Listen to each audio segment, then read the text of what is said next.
Mais juste avant, il y avait un autre grand chantier qu'on a peut-être oublié. C'est le chantier de la couverture sociale pour tous. Et ça encore, c'était un 20 millions de Marocains. Et juste extraordinaire, il faut qu'on s'en félicite.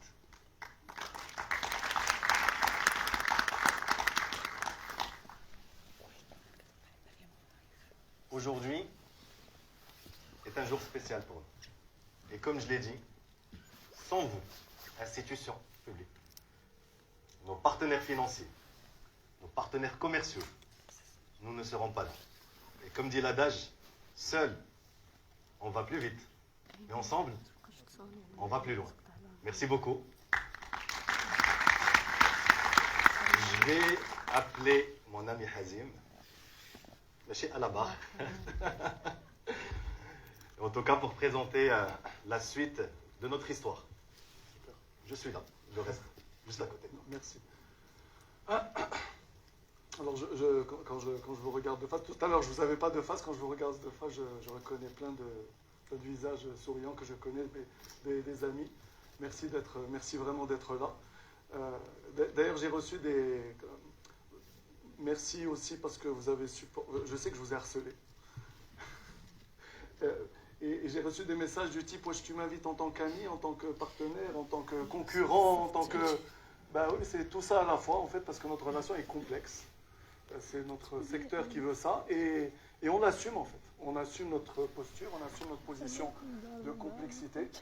Oui, on est parfois en même temps opposés sur certains sujets, convergents sur d'autres, etc. Et c'est OK avec ça. Et nous, on est très à l'aise avec ça. On a appris à l'être. Alors, je vais vous balancer quelques chiffres, si vous êtes OK. D'abord, la FinTech dans le monde, vous le savez, c'est un beau sujet, c'est un grand sujet. Ça se compte en milliards, en centaines de milliards de dollars. C'est super. Alors pourquoi cette slide-là? C'est pour vous dire que quand on a cherché à se définir nous-mêmes, donc quel est notre secteur d'activité en fait? Eh bien en fait, c'est celui de la FinTech. C'est comme ça que nous-mêmes on se définit. C'est celui en tout cas qui s'approche le plus de ce que nous sommes. La FinTech, alors c'est celui évidemment qui amène une promesse de croissance, les investissements, c'était une hype il y a quelques mois, il y a quelques années, un peu moins maintenant. Et si vous l'avez remarqué, nous sommes plutôt dans les fondamentaux. D'accord, nous sommes une FinTech, oui, mais entre nous, quand on blague entre nous, on dit oui, nous sommes une FinTech, mais qui gagne de l'argent. Alors, si on veut zoomer un peu plus, il y a le monde de la super app, et là, vous commencez peut-être à nous voir venir. Évidemment, il y a plusieurs modèles dans le monde. Il y a le modèle, j'ai envie de dire, le modèle européen. Pour chacun des services, autant d'applications. Il y a le modèle asiatique, où on va avoir les fameux Alipay, Tencent, WeChat, etc. C'est un autre modèle. L'Inde aussi est sur ce modèle. Nous, on a considéré que nous allions prendre ce modèle-ci. Donc ça, c'est tranché pour nous. Notre modèle, c'est celui de la super app. C'est le one-stop shop, finalement. C'est tu viens dans cette application pour tout faire. Ça ne vous rappelle pas quelque chose? C'est notre agence, en fait. Dans notre agence, c'est déjà cette one-stop shop. On a déjà cette super app pour des personnes qui ne sont pas ou peu digitalisées, qui n'ont pas envie pendant ce temps-là. Et donc, finalement, tout ça est très fluide pour nous. La super app, évidemment, elle présente encore une fois un certain nombre de potentiels. Les chiffres parlent d'eux-mêmes, effectivement. Au Maroc,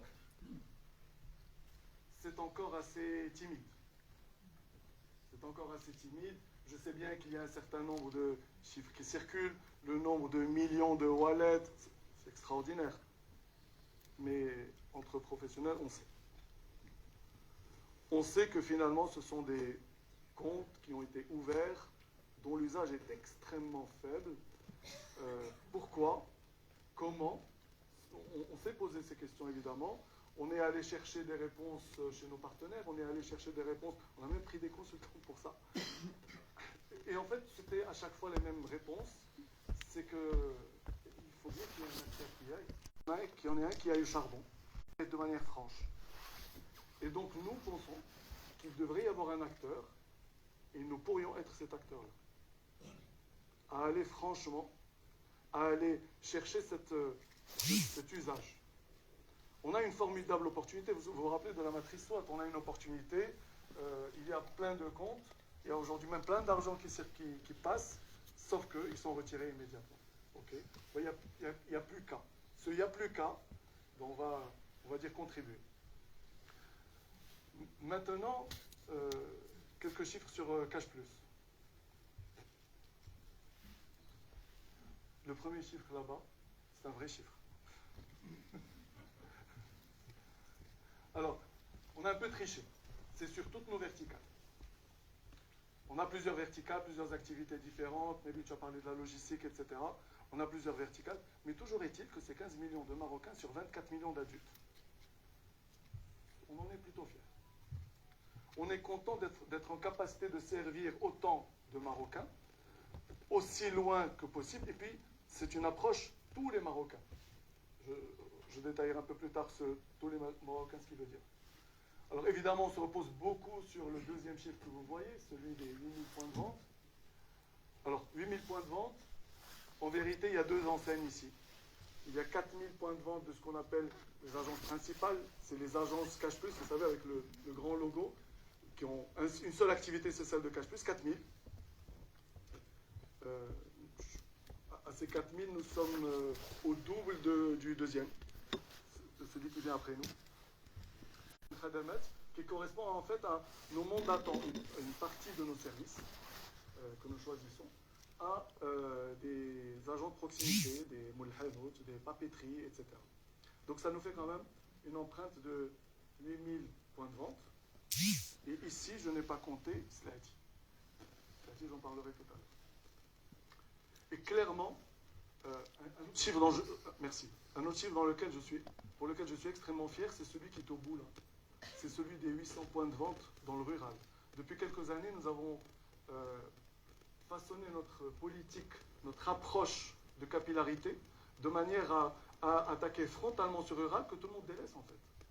Et nous y avons été de manière franche, directe, on a mis les moyens.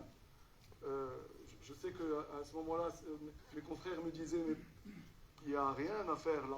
C'est ce que tu fais de droit. Oui, nous on y a cru. Et derrière, ce que vous voyez, les 117, ce sont les 117 localités dans lesquelles il n'y a personne d'autre que Cash Plus.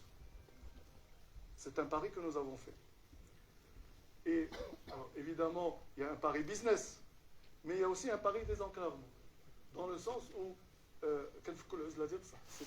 le vrai terme, nous avons extrêmement des témoignages poignants de personnes qui nous remercient de leur avoir amené la CNP, de leur avoir amené DEM, de leur avoir amené Western Union, ou MoneyGram, ou RIA, en fait de leur avoir amené les services que l'on fait. En fait, vous avez compris notre business. On a des partenaires d'un côté et on va chercher on va chercher les clients là où ils sont. Un autre chiffre, c'est quand j'ai parlé de partenaires, on compte aujourd'hui 140 partenaires, 140 services. Pour nous, ça se confond quasiment. C'est-à-dire que c'est 140 opportunités, évidemment, pour qu'un citoyen, qu'un client vienne chez nous. Et c'est 140 connexions, 140 API, 140 réconciliations, 140 compensations. Et en fait, progressivement, on a construit un métier autour de ce système de connexion. C'est une industrielle chez nous.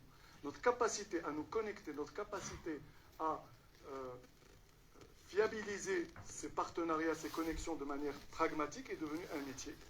Et c'est quelque chose que nous maîtrisons parfaitement. Et vous, partenaires, vous le savez parce que vous avez déjà vu notre capacité à nous connecter de manière record. En 2-3 jours, c'est fait.